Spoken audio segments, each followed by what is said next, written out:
예, 네.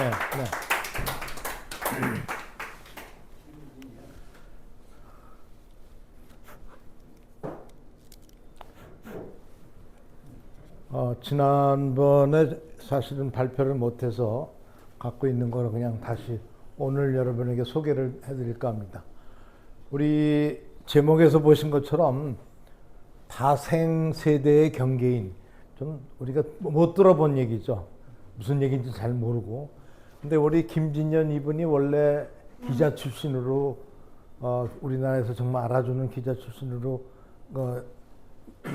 평생을 사신 분인데, 이분이 말을 잘 만들어내요.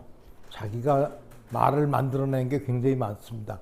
그 중에 이제 이것도 자기가 만들어낸 말인데, 다생세대 하면은 여러 세대를 살았다 하는 뜻이에요. 그러니까 일정 시대 때부터 그냥 해방이 되고 6.25가 나고 뭐 우리나라의 가장 중요한 과정을 다 자기는 산 사람인데, 그런데 경계인이다.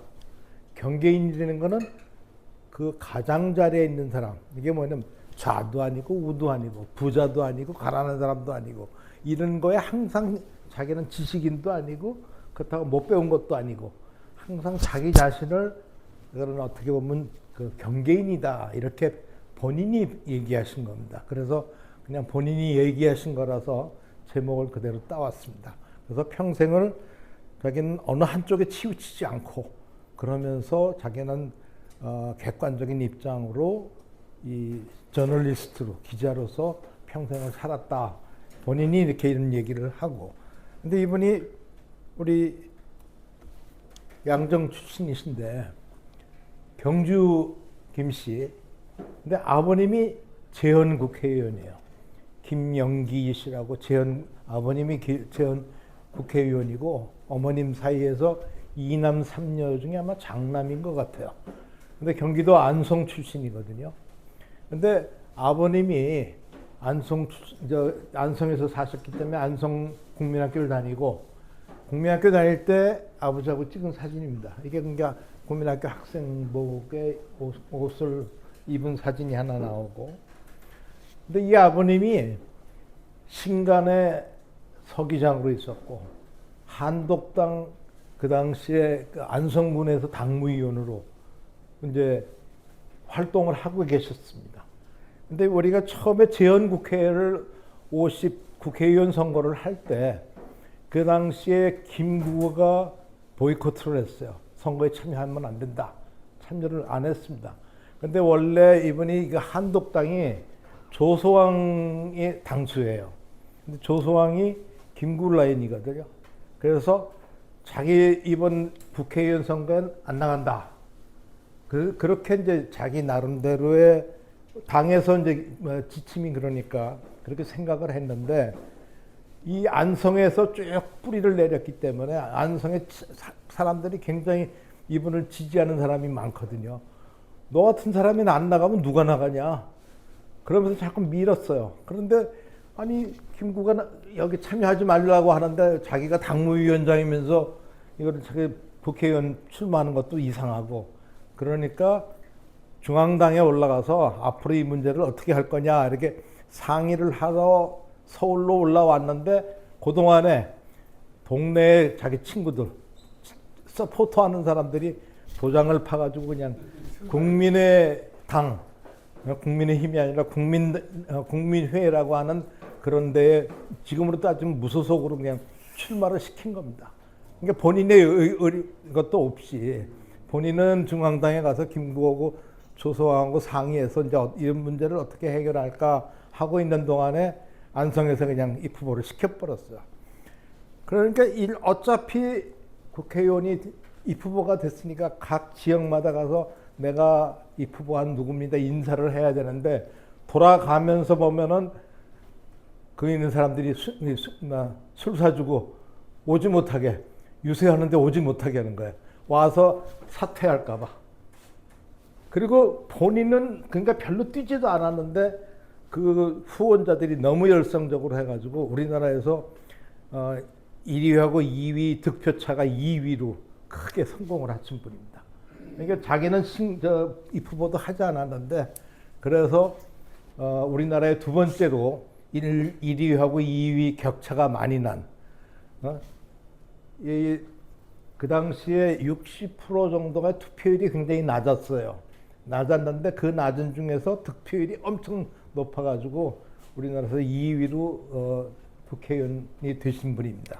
그래서 제한 국회의원이 되고 나중에 이제 경기도지사를 하셨고 그러고 그분이 이제 이 국회의원 활동을 하셨는데 여기 이제 그 당시에 재헌 국회의원이 끝나고 난 다음에 이제 아버지가 재헌국회의 부회장이었습니다. 그러니까 부회장으로 계시면서 사진을 찍은 그 사진입니다. 근데 이제 양정학교를 1948년도 이제 양정학교에 입학을 하고 양정학교 학생 시절에 입학하자마자 그 해에 국회의원 선거를 한 겁니다. 그러니까 선거하는 거를 다 본인이 이제 기억이 나는 거예요. 그걸 나중에 글을 쓰셨는데 나중에 보면 그야말로 지금처럼 어떻게 뭐 이제 선거 사무실도 있는 것도 아니고 그냥 그 있는 무밭 뭐 무슨 밭 가지밭 이거 다 거기다 멍석 깔아놓고 거기서 술 따르고 거기서 뭐 사람들 모이고 그러는 걸 다 본 겁니다. 그래서 이제 국회의원인 게 참 대단한 거구나 이렇게 본인도 생각을 했는데 그런데 이제 나중에 이제 보니까 선거에서 이제 이겼는데 자기가 볼 때 국회의원보다 더 힘이 센 게 기자 같다. 자기는 그렇게 생각을 한 거예요. 국회의원은 그야말로 겉보기에는 멋져 보이는데 실적이 없다. 자기 아버지를 보니까 뭐 그냥 막 그 시골에 있는 그 투표 유권자가 오면 굽실굽실 걸어야 되고 뭐 와서 자고 가고 뭐 먹는 것도 공짜. 그 당시만 해도 유권자가 그렇게 파워가 셌던 모양이에요. 툭하면 자기네 집에 와서 자고 가고 그럼 어머니가 다 먹을 거 대줘야 되고 근데 기자들은 와서 그냥 한두 마디 하고 대우받고 그러니까 본인이 이제 기자를 그때 꿈을 꿨다 이런 얘기를 합니다. 근데 그 당시에 국회가 되고 난 다음에 국회가 어디 있었냐면 그 코리아나 호텔 옆에 옛날에 부민관이라고 있죠. 거기에 그 당시에 국회가 있었어요. 그래서 본인의 집은 서울에서 신당동 그쪽에 이제 집을 있는데 그 당시만 해도 교통편이 없으니까 미군이 이제 트럭을 하나 내줬답니다. 그래서 돌아다니면서 그게 출퇴근 그 통근 트럭이죠. 그래가지고 그걸 신당동에서 그 트럭을 타고 몇 군데 딱 돌아다니다가 이제 이 부민관에 와서 내려놓고 그럼 자기는 이제 거기서 이제 양정학교까지 걸어가는 거예요. 본인이 그래서 양정학교를 걸어 다녔다 이런 얘기를 본인이 하셨습니다. 그래서 가끔 가다가 이제 이 아버지하고 같이 그 통근 트럭을 타고 와서 거기서 타박타박 양정학교까지 가는 그런 글을 쓰신 게 있습니다. 그래서 1954년 6.25가 다 끝나고 난 다음에 1954년 37회로 졸업을 하셨어요. 고영재 엑스레이 하시는 분, 그 다음에 정영진, 시카고에 계신 정영진 선배님, 박진아 내과 하시는 분, 그 다음에 이성환, 장우종, 김진배는 김은배의 이게 형님입니다. 근데 그 안종원 선생님의 사위예요. 안종원 선생님의 사위고 그분이 다 같은 동기고 마게일은 내가 저 워싱턴에 있을 때 우리 같이 양정 모임에서 이제 만났던 금은방 하시는 분인데 아주 유명하신 분이에요. 이런 분하고 다 이제 동기로 해서 졸업을 하셨습니다. 이달순. 네. 예. 네네. 그 어머니가 최은희 기자시요. 최은희 기자사. 누가? 여기자. 어머니가 여기자. 최은희 그분요. 유명하신 분. 이달순 씨 엄마. 그래요? 여기자 땅주는. 그렇습니까? 네. 수원대학교 총장했지. 네네. 저 이달순 씨 우리 선배 중에 그래도 네네. 한 양반이에요. 정관. 그래서 졸업을 하자마자 서울대학교에 입학을 해서 서울대학교 물리과대학의 사회과를 졸업을 하셨습니다. 서울대학교에 입학을 하셨고 서울대학교를 졸업하자마자 동아일보에 취직이 됐습니다. 그래서 동아일보에서 기자 생활을 하면서 글을 쓰고 그런데 이제 거기에 보면은 벌써 이 당시만 해도 초창기인데 자기가 졸업하고 얼마 안 돼서 동아일보를 들어갔는데 그때도 글을 쓴 게 뭐냐면 이 한국 조선 땅 안에서 웅황웅장할 게 아니라 눈을 크게 떠야 된다. 세계를 바라봐야 된다. 하면서 이제 글을 쓴 거예요. 그래서 뼈저린 부광염원, 긴 안목을 밖으로 봐야 된다. 그러니까 어떻게 보면 보는 눈이 좀 다른 것 같아요. 그냥 이 국내에서 복잡한 이런 정치 활동 이런 거에 신경을 쓰는 게 아니라 좀 더 앞으로는 우리가 부강하려면 이 바깥 세계를 좀 더 우리가 눈을 떠야 된다 하는 그런 글들을 쓰고 그다음에 언론 시절에서 보면은 이제 어느 정도 이제 기자 생활을 하다가 하버드 대학에 가서 거기서 이제 정식으로 경제학을 공부했습니다. 그러니까 니만 펠로 과정이 주로 경제 계통의 이제 이 PhD를 키우는 곳인데 거기에서 이제 경제 개발을 전공을 하면서 그래서 경제의 마인드를 본인이 갖게 됐습니다. 그래서 하버드 대학에서 공부를 하면서 경제 마인드를 갖고 돌아와서 일단 퇴사를 했다가 퇴사를 하고 나니까 다시 들어와라. 그래서 결국은 동아일보에 다시 들어가면서 이제 이 몸집이 커졌죠. 레벨이 높아져서 이제 논설, 주간, 상무이사 이렇게 높이 동아일보로 다시 이제 복귀를 했던 겁니다. 근데 이제 이 1987년에 12월 23일에 이 당시에 이제 노태우 선생에게 노태우가 그때 막 뜰 때 그런데 그러면서 이제 글을 쓴 거예요. 자기가 주관으로 있으면서 노태우 선생에게 하면서 글을 썼는데 이때 말이 TK라는 말이 처음으로 쓴 거예요. 지금 우리 TK 그러잖아요. 이게 이제 이분이 이제 말이 만들어낸 겁니다. 그래서 TK 뭐 하면서 이제 여기에 이제 글을 쓰고 우리가 재벌할 때 문어발 재벌 이것도 이분이 만들어낸 용어예요. 그 다음에 선진화가 어떻다가 뭐 해양화 이런 문제, 준조세 우리 흔히 쓰고 있는 거지만 이게 다 이분이 만들어낸 용어입니다. 그 다음에 그래서 이제 본인이 아주 이 명사를 적절하게 잘 짓는 그런 분이다. 그래서 본인이 이 글을 썼기 때문에 노태우 입장에서는 아마 그 귀가 솔깃했을 겁니다. 그런데 그러고 있는 상황인데 그러다가 기자로 있으면서 1988년도에 대통령 경제구조조정자문위원회로 있다가 어떻게 된 건지 경제뿐만이 아니라 과학기술자문위원회까지 같이 맡았어요. 근데 이 대통령 과학기술자문위원회를 하고 있는데 이때 뭐가 터졌냐면 이 우리나라 원자력 폐기물 이걸 어디다 묻어야 될 거냐 아무도 그걸 원하는 데가 없죠. 근데 그 당시에 이 과기부 장관이 밀어붙인 게 가장 좋은 데가 무안이다. 부안군이다 하면서 부안군을 설정을 해버렸습니다.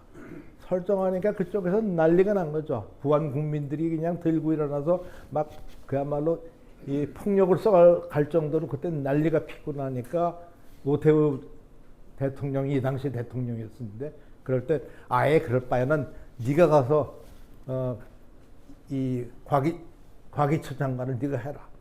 그래서 때 아닌 자기도 생각지도 않았고 자기도 불려나가는 바로 전까지도 꿈에도 생각 못했다고 그렇게 얘기를 합니다. 그래서 사실은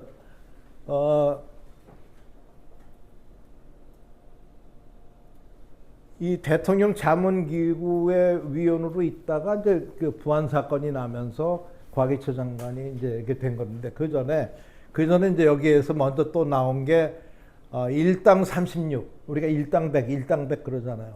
그 일당 100 이건 일당 36이라는 말을 이제 이때 쓴 건데 이 일당 36이 뭐냐면 우리 조선 땅을 감싸고 있는 나라가 중국, 러시아, 북한, 그 다음에 일본, 미국 우리를 싸고 있는 나라에 있는 인구를 다 합쳐보고 우리나라 조선의 한국의 인구를 따져보면 우리가 한 36명에 해당하는 사람은 마땅 떼야 되는 그런 상황이다. 다른 나라 사람 한 사람 상대할 게 아니라 우리가 살기 위해서는 이 주변에 있는 36명을 우리가 상대를 해야 되는 상황 그런 마인드를 갖고 일을 해야 된다 하는 거를 처음으로 이제 제시를 한 겁니다. 일단 그래서 36, 일단 100에 말이 쓰이기 전에 이제 이 이야기를 먼저 이제 사용을 했는데, 이 당시에 이제 이분이 생각이 뭐냐면, 과거에는 우리가 대륙 국가, 그러니까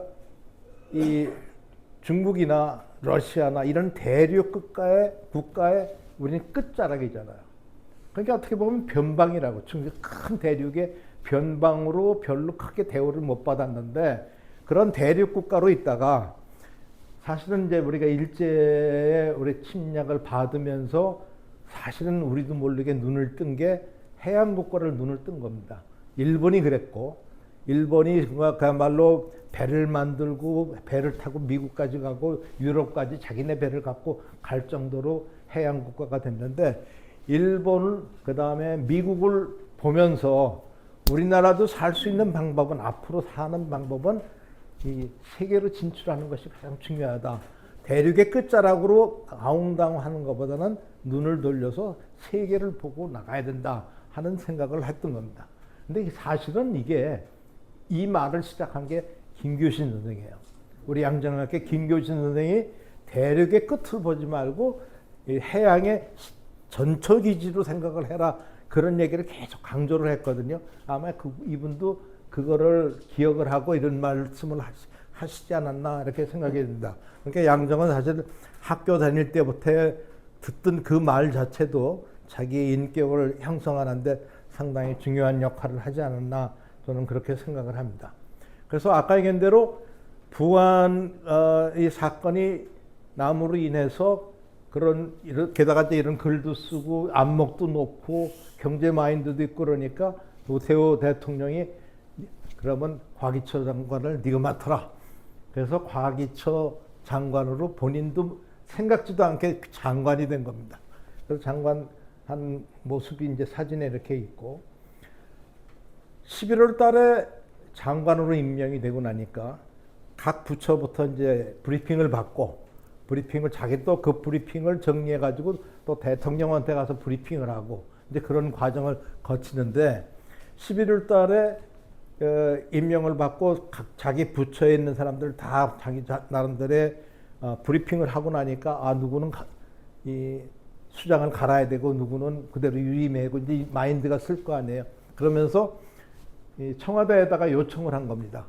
키스트나 카이스트나 한국 원자력 연구원, 이거는 워낙 중요한 데니까 내가 혼자 인사결정하지 않겠다. 복수로 해서 올릴 테니까 이 청와대에서 복수 천거를 하면 결정을 해달라.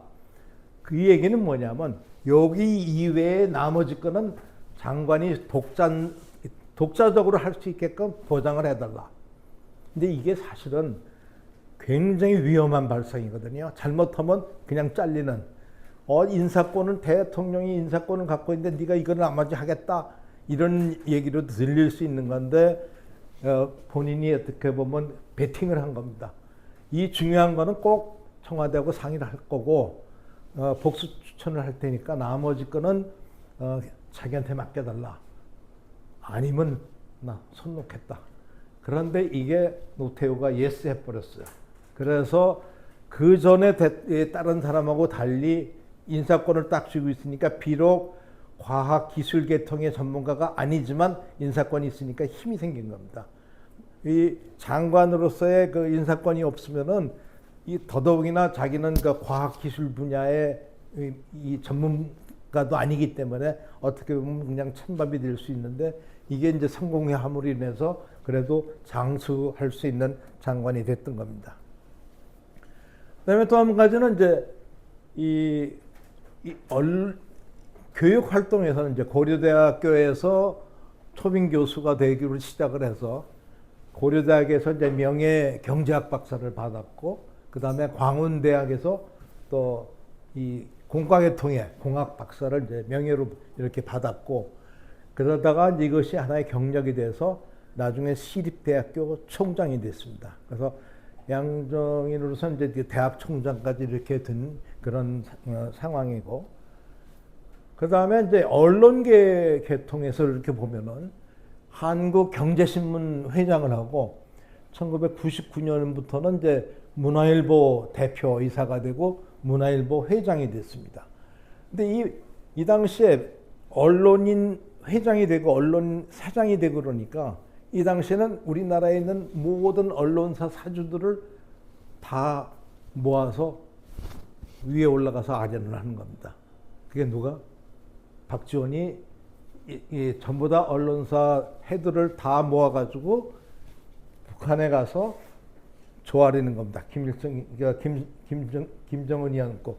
이게 여기에 보면은 그게 이제 2000년 8월 달에 먼저 박지원이 오가지고 백두산에 올라가서 찍은 사진이고, 백두산 갔다 오고 난 다음에 김정은이 오고 지시를 받고, 여기 보면 맨 이쪽에 이제 김진년 장관이 있죠. 그래서 글을 쓴 거 이걸 보니까 본인이 이제 만찬을 하고 본인이 술을 못 마신대요. 자기는 술 못 마시니까 자기하고 상대를 하는 그 북한 이 친구 보고 나는 술을 못 하니까 예의상 한 잔만 받겠다. 그렇게 한 잔만 받았답니다. 그런데 한 잔이 어딨어? 그냥 붓고. 그래도 마지 못하니까 한 잔 받고 또 붓고 또 다섯 잔이 들어오고 나서야 화가 잔뜩 나서 막 야단을 쓴소리를 했답니다. 그랬더니 자기는 원래 술을 못 마시니까 한 잔은 맞겠다. 미리 양해를 다 구했는데도 계속 술잔이 오는 건 목적이 뭐냐면 이 사람을 떨어뜨리려고 하는 거예요. 그러니까 자기가 인사불성으로 떨어뜨리고 무슨 자기도 기억 못하는 이상한 짓을 하게끔 이제 만들어 놓는데 자기는 술 못 마시니까 이제 그런 거를 미리 양해를 구해야지 했는데도 불구하고 그렇더라 이거예요. 그래서 나중엔 도저히 안 되겠으니까 그냥 실려나갔답니다. 그래서 실려나가도 어느 방에 옆에 방에서 그냥 자기는 이제 호텔 방으로 올라가겠다니까 호텔 방으로 올라가면 안 되고 잠시 끝날 때까지 옆에 방에서 쉬십시오.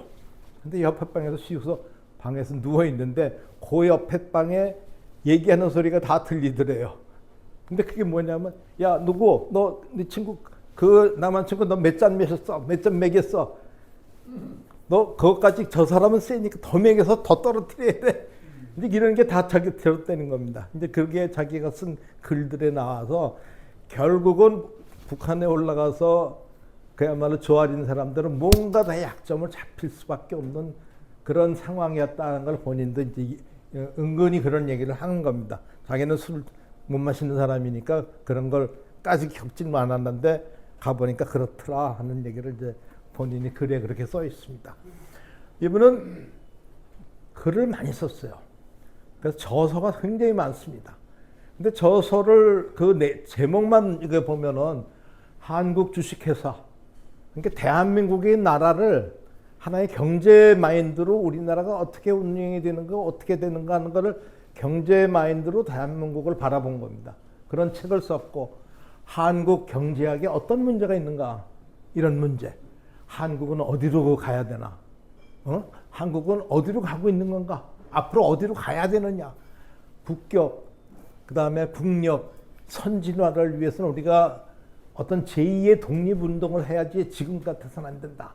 이런 식으로 글을 쓰셨습니다. 그러니까 보통 우리 다른 분들의 글 쓰는 것보다도 좀 차원이 좀 다르다 하는 걸 제가 느꼈습니다. 그 다음에 이 해양 21세기, 뭐 이것도 다른 사람은 공조긴 하지만 우리가 살 수 있는 것은 세계로 눈을 돌려서 바다를 우리가 점령을 해야 된다 하는 거를 이제 글을 쓰고 이런 글들을 참 많이 쓰셨습니다. 그 다음에 이제 뭐 일본인 친구들한테 정말 내가 하고 싶은 얘기 뭐 이런 거. 그 다음에 대한민국의 미래와 거버넌스, 김진년 회고, 나중에 불과 2년 전, 3년 전이죠. 3년 전엔 대한민국 성찰의 기록, 대한민국을 다시 한번 되돌아보면서 우리가 지금 어디에 와 있고, 어디까지 와 있고, 앞으로 어떻게 해야 되느냐 하는 거를 이제 이렇게 글들을 많이 썼습니다. 그래서 대표적인 어떻게 보면 자서전이나 다름없어요. 본인을 통한 대한민국을 대변하는 겁니다. 그래서 대한민국 성찰의 기록이라고 하는 책 표지입니다. 김진년 회고, 대한민국 성찰의 기록이 2022년 5월 달에 책이 나오는데 이 책이 653쪽으로 굉장히 두껍습니다. 근데 이 책을 나왔는데 기본적인 개념은 이겁니다. 아까 제가 말씀드린 것처럼 여태까지 우리 조선반도는 대륙의 끝이었다. 그 대륙을 지금 우리를 잡고 있는 거는 결국은 중국이 중심으로 해서 러시아를 중심으로 해서 이렇게 있는데 일본을 통해서 미국을 통해서 우리가 이 해양 국가로 우리가 나가야 된다. 그런데 세계에서 유일하게 국경이 휴전선인 나라는 우리밖에 없다. 다른 나라하고 우리는 이 여건이 다르다. 휴전선이 우리는 국경이다. 그런 개념이고 그 다음에 중국은 우리나라를 완전히 자기네 안방처럼 앞마당처럼 이렇게 생각을 하고 있는데 우리가 이 신경을 쓰지 않으면 그냥 거기에 속국이 되어버린다. 여기를 탈피하기 위해서는 우리가 앞으로 어떻게 해야 되느냐. 이건 해양 국가로 우리가 튀어나가는 수밖에 없다 하는 것을 논리적으로 이제 얘기를 한 겁니다. 그러다 보니까 여기에는 중국 세력하고 한반도, 그러니까 대륙을 차지하는 중국 세력하고 해양을 차지하는 미국 세력이 분명히 부딪힐 수밖에 없는 겁니다. 여기에 부딪히는 가장 큰 핵심적인 부분이 대만하고 한국입니다. 그러니까 대만이 무너지면은 중국은 그냥 태평양으로 나오는 거고 대만이 지키고 있으면 중국이 바다에 힘을 쓸 수가 없습니다. 또 우리나라가 만약에 무너지면은 중국으로 들어가면은 이 태평양 자체가 위태로운 겁니다. 그러니까 미국으로서는 중국하고 한판 큰 싸움을 하지 않을 수가 없는 거고 지금 바로 이게 트럼프하고 시진핑의 지금 대결입니다. 그래서 결국은 거기에 대결의 가장 큰 앞으로의 이 문제점이 되는 것은 대만하고 한국이다. 근데 그거를 이제 자꾸 그 책에다 이제 간파를 하고 있습니다. 그래서 이제 이 책에서 교수님 그 지도를 잠깐 보니까 예, 아니 지금 그 지도 보고 금방 생각난 게 네, 이게 완전 딴 얘기인데 여기서 한참 보고 있으니까 저 멀리서 보니까 이렇게 모양이 우리나라가 요건데 어떤 동물의 주둥이 같아. 아, 그래요? 그리고 이 전체로 여기가 다리고 그렇습니까? 그래서 딱 주둥이 같아. 그래서 먹고 사는데 지적이 그치? 네.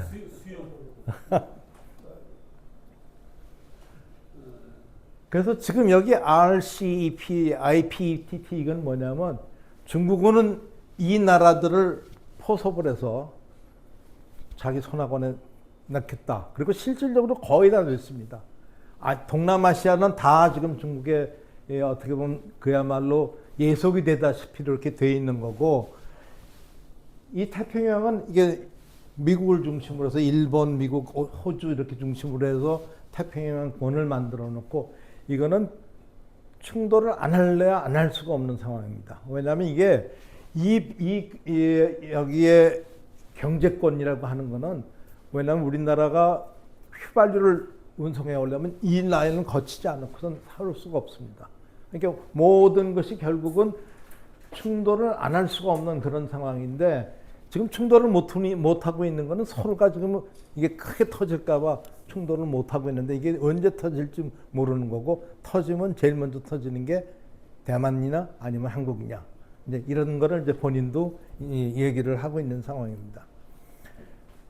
그래서 이 성찰의 기록 이 책에 보면은 그럼 우리나라가 지금 어떤 상태에 지금 와 있느냐 이거를 이제 분석을 하는데 분석을 하려면 어떤 지표가 있어야 됩니다.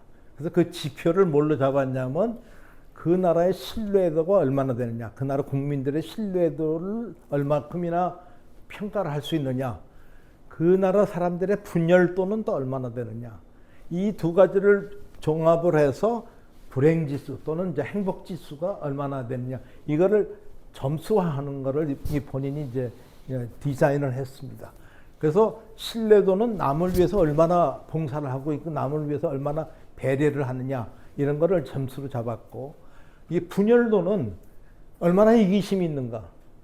이기심은 이제 사교육을 남들보다 빨리 얼마나 교육을 하기 위해서 사교육을 얼마나 쓰고 경쟁에서 이기는 이런 구조 안에요. 그러니까 사교육에 들어가는 비용, 성형에 들어가는 비용, 여기에는 국민들의 의식 구조, 그 다음에 낙태를 얼마나 하느냐, 그 다음에 연예 활동이 얼마나 왕성하냐. 이 연예 활동도 하나의 이런 이 사람들을 그냥 연예에 미쳐버리게 만들고 정치에 완전 잊어버리게 하고 이제 그런 하나의 도구로 이렇게 보고 있고, 그 다음에 이 국민들이 얼마만큼 분열을 하고 있느냐. 이거는 뭐냐면 얼마만큼 고소를 많이 하느냐, 얼마만큼 무고죄가 있느냐, 고발이 많으냐, 위증을 얼마나 하느냐, 이런 것들을 종합을 해서 불행지수 또는 이제 행복지수를 이렇게 얘기를 하는데, 이 행복지수 같은 건 대표적인 게 불행지수는 자살을 얼마나 하는지, 노인 빈곤층이 얼마나 되는지, 출산 인구가 얼마나 되는지, 인구가 얼마나 줄어드는지, 이런 것들을 종합을 해서 본인이 어떻게 보면 이런 파라미터를 종합을 해서 점수화해가지고 발표를 한 겁니다. 그래서 예를 들면은 하나의 객관적으로 보면 우리나라의 이제 수출을 얼마나 많이 했느냐. 저는 사실은 1964년도 1억 불 달성, 그때 이 아치가 서 있고 그런 거 지금도 기억이 납니다. 1억 불 달성했을 때 그냥 서울시청 앞에 아치를 커다랗게 만들고 저도 거기 가서 보고 그런 기억이 나는데, 그때하고는 지금 엄청 달라졌죠. 64년도에 1억 불 갖고 그렇게 참 우리나라가 대단히 발전한 것처럼 그냥 캠페인을 벌였는데, 지금은 6,440억 불 이럴 정도로 이렇게 나타나서, 옛날엔 100위, 90위, 48위 세계 서열이 이렇다가 지금은 세계 7위 이럴 정도를 유지할 정도로, 지금은 이거보다 더 6위, 5위까지 지금 올라갔다고 이렇게 얘기를 하는데, 이게 이만큼 경제적인 외적인 이 부는 굉장히 우리가 성장을 한 겁니다. 이제 그렇게 됐는데, 거기에 비해서 국민들의 서로의 불행지수 이걸 따져보면, 예를 들면 무고죄가 얼마나 되는지, 일본하고 단순 비교를 해보면 한 해에 일본은 151건이에요. 근데 우리나라는 2221건이에요. 그러니까 무고가 그렇게 많다는 거죠. 그러니까 쓸데없는 소송을 해서 사회가 낭비되고 서로가 불신이 되고 이렇다. 이게 단순한 비교로 보면 일본보다 우리가 15배, 14.7배나 많은 거고, 인구수로 따지면은 38배. 일본보다 우리가 38배나 더 이 무고죄가 많다는 거죠. 서로가 서로를 믿지 못하고 서로가 갈등을 유발하고 이런 것들이 이제 불행지수로 들어가는 거고, 그 다음에 위증죄 같은 것도 마찬가지입니다. 그래도 국회 같은 경우는 사실 그런 데 가서 거짓말 하면 안 되는 건데, 예를 들면 위증죄도 일본은 1년 동안에 148건인데 우리나라는 1388건. 그러니까 우리나라 사람들이 얼마나 많이 거짓말을 하느냐, 요거만 넘기면 된다 하는 그런 게 신뢰도가 그만큼 떨어지는 거죠. 외국 사람들이 볼 때 한국 사람 믿을 수 없다 이런 얘기가 나올 정도로, 단순 비교로 일본에 비하면 우리가 9.4배로 높고, 인구로 따지면 일본보다 우리가 24배나 위증을 많이 한다. 근데 이런 것들이 이제 우리 사회의 하나의 파라미터예요. 그래서 종합을 해보면은 세계 이제 평화지수를 이렇게 따져보는데, 우리나라가 2002년도에는 한 세계에서 65위 이렇게 하다가 지금은 47위, 47번째로 우리가 높아진 겁니다. 북한은 우리보다 한참 떨어졌죠. 북한은 지금 한 180, 100, 200개의 나라 중에서 110배 위에 떨어진. 근데 이런 것들을, 이런 지표를 만들어내고, 이분들이 역할이 좀 그래도 대단히 크다 이렇게 봅니다. 그래서 2014년도에 보면 세계 평화 유지의 순위를 보면 우리나라가 47위였는데, 이게 불과 2, 3년 후에 떨어진 거 보면 47위에서 70위로 떨어진 거예요. 이때가 우리가 이 정부가 그때 한참 문재인 이런 정부가 들어오면서 뚝 떨어진 겁니다. 네? 지금은 이제 더 떨어졌겠죠. 그래서 71위로 떨어지고 이게 우리나라 이제 그 지수가 떨어졌는데 이게 재밌는 표가 이 김진현 이분이 사회를 전공을 하면서 그거를 또 이 도표를 만들었는데 각 대통령마다 점수를 또 매겨본 거예요. 그래서 한 점수 정치 분야, 안보 분야, 경제 분야, 사회 분야를 이렇게 나눠서 이승만 때는 그래도 국가 위험도가 저 정도였어요. 근데 박정희 때는 군대가 들어와서 쿠데타를 했다 하기 때문에 정치 분야에서는 이게 위험도가 확 올라갔죠. 그러나 나머지는 그래도 안정권에 들었고 그런 상황이었는데 박정희가 피살이 되고 난 다음에 광주 저항으로 일어나고 뭐 이러면서 사회가 요동을 치기 시작하면서 이게 이 위험도가 이렇게 많이 올라갔죠. 근데 문재인이 들어오고 나서는 그냥 모든 게 다 국가 위험도가 확 올라갔습니다. 모든 분야에서. 이런 거를 수치로 나타내고 해놓으면서 책을 만들어내는 겁니다. 그 다음에 이제 가장 큰 문제 중에 하나가 우리나라가 이제 앞으로의 문제에서 보면 출산율이 너무 낮은 거예요. 출산이 과거에는 2명이 결혼해가지고 6명을 했는데, 이게 6명이었는데 지금은 2명이 결혼해가지고 0.75명, 1명도 못 낳는 거예요.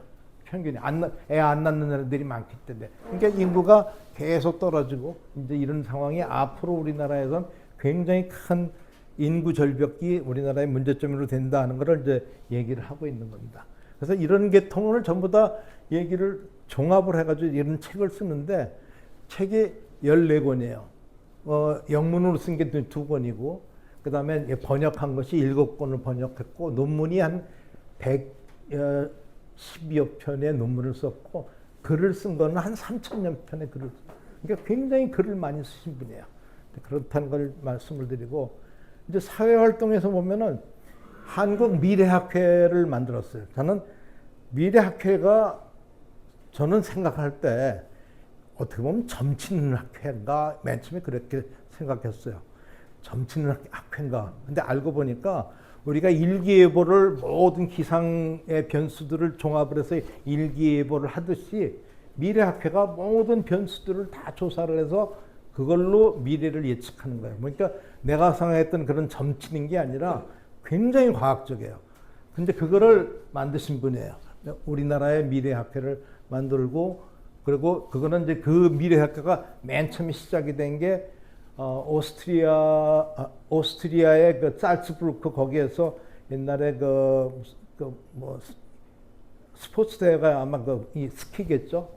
올림픽이 거기서 일어났는데 그때 대사가 이제 이한빈 대사가 있었고 그다음에 동아일보 기자의 이제 최정호라고 하는 기자가 이 두 사람이 이게 그냥 미래학회에 대한 이 추상적인 미래학회가 아니라 정말 데이터를 갖고 앞으로의 미래가 우리가 어떻게 될 것인가를 하는 걸 연구를 해보자 하면서 시작이 된 겁니다. 근데 그것이 창립할 때 그때 같이 조인을 하신 겁니다. 그래서 2004년도에는 이제 만국 미래학회 심포지엄에 가서 한국은 어디로 가야 되는가? 그러려면 지금 현재는 우리가 어디에 있고 앞으로는 어떻게 해야지 어디까지 갈 것인가 하는 거를 이제 발표를 했던 겁니다. 그러면서 이 사회활동을 많이 하면서 서울 Forum for International Affairs 하는 이런 단체를 만들었어요. 이런 단체를 만들어서 서울 포럼을 만들어가지고 각 나라 사람들을 초청을 해서 이런 미래학회의 개념을 같이 토론을 하고 사실은 그래서 오늘 제가 이제 여기다 전화를 걸었습니다. 이 김진현 선배님 내 후배인데 오늘 강의를 하고 싶은데 그분 연락처로 이메일 주소 좀 알려달라 했더니 요즘은 그런 걸 개인 프라이버시 때문에 안 가르쳐줘요. 그래서 이제 사정 얘기를 하고 난 이 양정 로타리의 멤버고 그러면서 여기 강의도 하고 그러니까 이제 저한테 알려주기로 해서 이제 내일서부터 이제 제가 이제 이메일로 저는 이분이 쓴 책을 한 권씩 나한테 기증을 해달라 그 요청을 할 겁니다. 내가 일일이 찾으러 살아다닐 수가 없기 때문에 본인 보고 한 부씩 기증해달라는 얘기를 하려고 이제 오늘 여기를 통해서 오늘 드디어 이제 연락이 됐습니다. 그래서 이분이 그렇게 사회활동을 많이 하셨어요. 그 다음에 또 하나 그 책을 쓴 거 보면 우리가 가려면 앞으로의 한국의 새 길을 찾다. 앞으로 우리가 한국이 발전하려면 어떤 길을 가야 될 것이냐 이런 책들을 또 쓰고. 근데 여기 이제 보면은 산업화, 민주화, 선진국화에 성공한 대한민국의 국민은 왜 행복하지가 못할까? 다른 건 다 성공을 했는데 그러나 행복 지수는 왜 떨어질까? 근데 그런 것들을 이제 이 자기 나름대로의 분석을 하고 책을 냈습니다. 그래서 저도 아직도 이 책은 제가 못 읽어봤는데, 근데 이런 것들을 읽어보고 참 우리가 우리 선배한테 좀 배울 게 많다 하는 걸 느꼈습니다. 여기 보면 본인이 사진들을 좀 구했고, 이게 이제 아까 형님 말씀하신 건 김영삼이하고 이제 또 친해가지고 이제 이렇게 악수하고 이제 그런 사진이고, 그다음에 이제 사회 활동이 그러다 보니까 아주 발이 넓어요. 사회 활동을 또 굉장히 많이 해요. 그러니까 뭐 유니세프 한국위원회, 그다음에 한국경제신문회장, 세계화 추진위원회 공동위원장, 해양수산개발원 이사장, 환경운동연합 공동대표 뭐 이런 식으로 아주 일을 하신 게 상당히 많아요. 그다음에 장준하 기념사업회 회장, 대한민국 건국기념사업회 회장, 역사박물관 건립위원장. 역사박물관 이게 어디 있는 거죠? 세종로에 있는 거. 그래서 서울역사박물관은 서울고등학교 앞에 있는 거고, 역사박물관은 경복궁 앞에 있는 거. 거기에 이제 건립위원장으로 이렇게 되셨고 이런 일들을 하셨습니다. 이승만 장면 선생 기념사업회, 김구, 김성수, 조봉암 기념사업회 뭐 이런 일들, 여러 가지 일들을 하고 또 NGO의 민간단체들도 같이 합해서 일을 많이 하고, 또 아버지가 또 재헌 국회의원이기 때문에 재헌 국회의원 유족회 거기 일도 또 일을 하셨고, 상당히 또 다양한 분야에서 일을 많이 하셨습니다. 그러다가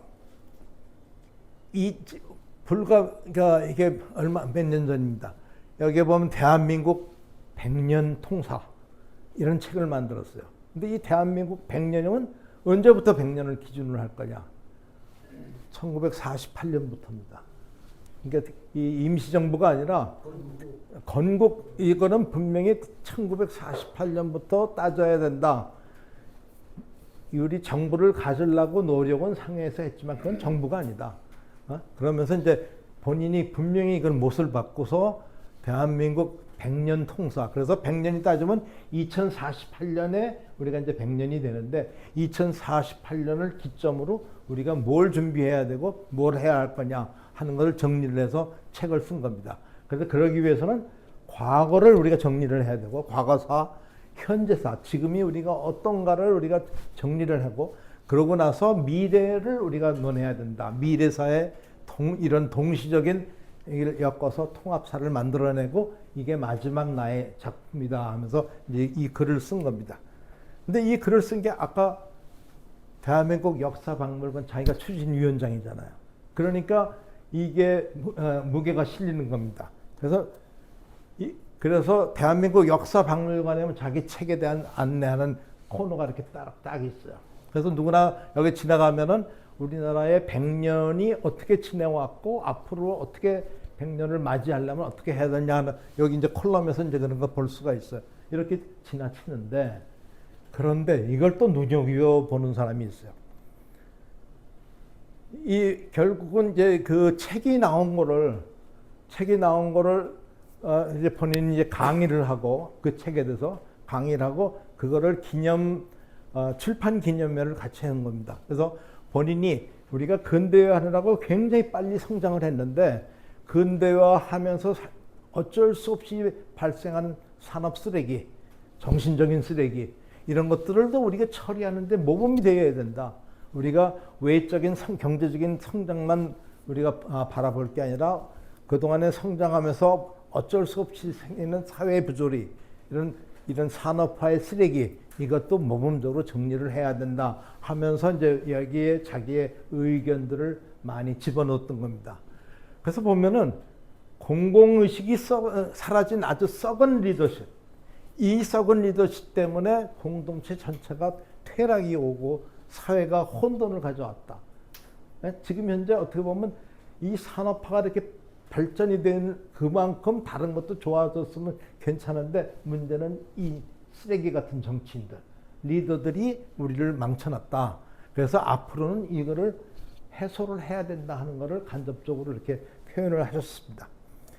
그래서 본인이 이 책을 씀으로 인해서 자기가 이제 마지막 자서전처럼 이 책을 쓰면서 이것이 이제 출판 기념 겸사 그다음에 협성 사회봉사상 여기에 그 상을 받은 거예요. 이게 5천만 원 이제 상을 받아가지고 그때 찍은 겁니다. 그래서 보면 반기문 또 여기 이제 이 사람이 이제 정운찬 그다음에 뭐 여기에 보면 이제 유명한 사람들 다 있습니다. 이현재 뭐 이런 분들이 다 와가지고 축사를 해줬고 그래서 이 상을 받았던 그런 당시 이 부인이 이제 민태희 씨인데 이분들이 이제 돈을 받고 상패를 받고 한 거는 사진입니다. 그래서 앞으로 우리가 나가는 거는 한반도 여기가 아니라 한반도를 중심으로 우리가 동남아시아를 우리가 리드를 해야 되고 리드를 하는 게 단순한 그 경제적인 것만이 아니라 한국을 중심으로 한 K 경제, K 문화, K 팝 모든 것이 이제 한국을 중심으로 이제 여기를 우리가 아울러야 된다. 그러려면 우리가 어떤지를 알고 어떻게 해야 되느냐 하는 것을 제시를 한 겁니다. 근데 여기서 보면 여기는 이제 탄노 스님이 주역을 풀이하면서 이제 뭐 여러 가지 데이터 갖고 탄노 스님이 이제 주역을 갖고 이제 앞으로의 문제 그거를 그림으로 도표를 한 걸 예를 들으셨습니다. 근데 이게 뭐냐면 세계가 온난화되니까 수면이 자꾸 올라가는 거예요. 해수면이 자꾸 올라가다 보니까 이 낮은 지역은 전부 물이 잠기는 겁니다. 그러니까 일본도 점점 줄어들어서 여기밖에 안 남는다. 일본이 점점 남는데 그런데 우리나라는 산이 많아서 그래도 많이 유지가 되고 있고 그 다음에 원래 발해가 우리나라 땅이었지 않느냐. 우리가 이쪽을 우리가 이제 앞으로는 신경을 써야 된다 하면서 이런 옛 고구려, 옛 발해, 옛 영토 이것도 우리가 관심을 갖고 발전을 같이 시켜야 된다 하는 식으로 이 사진을 제시를 했습니다. 본인이 그린 사진입니다. 그런데 문제는 뭐냐면 여기에 독도가 빠졌다. 독도 빠지니까 넌 이딴 빨갱이다. 이런 사고 방식으로 요거 몇 개 갖고서 이제 문제를 삼은 겁니다. 근데 여기도 보니까 아까 거기만 그러냐 여기도 독도가 빠져 있어요. 네? 그러니까 이런 거 몇 개만 본 사람들이 또 문제를 일으킵니다. 근데 여기 얘기는 뭐냐면 여기에 요동반도하고 여기에 이제 칭다오가 있는 여기 반도하고 여기 이제 해저 터널이 들어가 있답니다. 그래서 이제 하얼빈에서 상하이까지 이렇게 일직선으로 연결을 하는 지금 중국은 이런 식으로 하고 그 다음에 나진을 통해서 상해로 가는 경제 라인이 또 생겼습니다. 그러면서 한국이 어떻게 보면 포위를 하는 거야. 한국이 중국에 완전히 포위가 되는 이런 상황인데 이럴 때 우리가 정신 차리지 않으면 안 된다는 식으로 얘기를 하면서 여기에는 독도나 울릉도의 개념이 없으니까 아예 빼버린 거예요. 근데 이거를 갖고 또 문제를 삼은 겁니다. 그래서 여기 봐, 중국은 이렇게 자기 나라 테두리를 이렇게 만들어 놓고 일대일로를 계속 하면서 이렇게 추진을 하고 있는데 이런 상황에서 우리가 안일하게만 있을 수 없지 않느냐 하면서 얘기한 것이 이런 사진인데 여기에 독도가 빠졌다고 문제를 삼아요. 그게 누구냐? 국회 청문회에다가 아까 이 역사박물관 관장을 불러다 놓고 왜 독도가 빠졌냐? 그런데 알고 보니까 경제 발전에 일본이 중요한 역할을 했다. 우리가 해양 문화를 만든 건 사실은 일본을 통해서 해양 문화가 우리한테 들어온 거거든요. 근데 그런 말을 표현한 걸 요거 꼬투리 잡고 독도 빠진 거 꼬투리 잡고 그러면서 엄청나게 씹어댔습니다. 국회에서. 그게 김윤덕 의원이 이렇게 지금은 이재명 정부의 좀 교통부 장관이 됐죠. 교통부 장관이 됐는데 그런데 근본적인 거는 여기 때문에 그래요.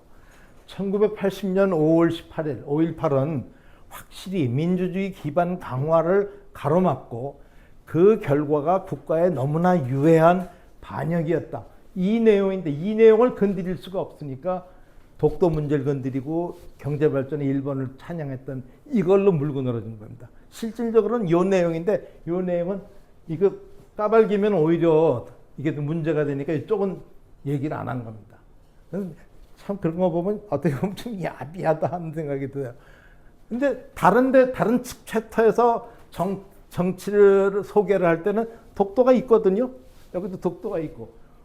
하필이면 없는 거 몇 개만 갖고서 그 아까 600 몇 페이지가 되는데 그 몇 개 있는 것 갖고 국회에서 그렇게 난리를 핀 겁니다. 그런데 그게 시간 막혀가지고 결국은 장관까지 되는 그게 우리나라의 현실입니다. 자, 그래도 결국은 이번 이제 독립신문 기념상도 받았고 대통령 표창도 받았고 청조 훈장도 받았고 국민훈장 무궁화장도 받고 그래서 아직도 살아있는 이 생존에 계시긴 하지만 아까 형님 말씀하시는 거니까 마이애미인가 그쪽에 계시던데 저는 그것까지는 몰랐습니다. 그런데 이분은 평가를 한 게 제가 평가한 게 아니라 언론인들이 평가하기를 국보급 언론인이다. 아니면 문화재급 언론인이다. 이렇게 평가를 하고 있더라고요. 그러니까 이 배가 난파선이 될지 배 위에 마스트에 올라가서 기상이 어떻게 되는가를 보고 육지가 어디쯤 있는가 분석을 하고 그 바다를 항해를 하는 바다에서 그 항해를 하는 걸 지시하는 것처럼 우리나라의 진로를 정확하게 판단을 하고 국제 정세를 판단을 하고 우리나라를 이끌어 나가는 하나의 국보급 언론이다. 이렇게 평가를 하고 있습니다. 그런데 우리 양정에는 여기도 들어가지 못한 그러니까 우리가 어떻게 보면은 우리가 양정을 빛내는 얼굴 이외에도 참 우리가 기려야 할 사람이 많이 있다 하는 걸 여러분들에게 말씀을 드리면서 오늘 이 자리에 오늘 강의는 이걸로 마치도록 하겠습니다. 네, 감사합니다.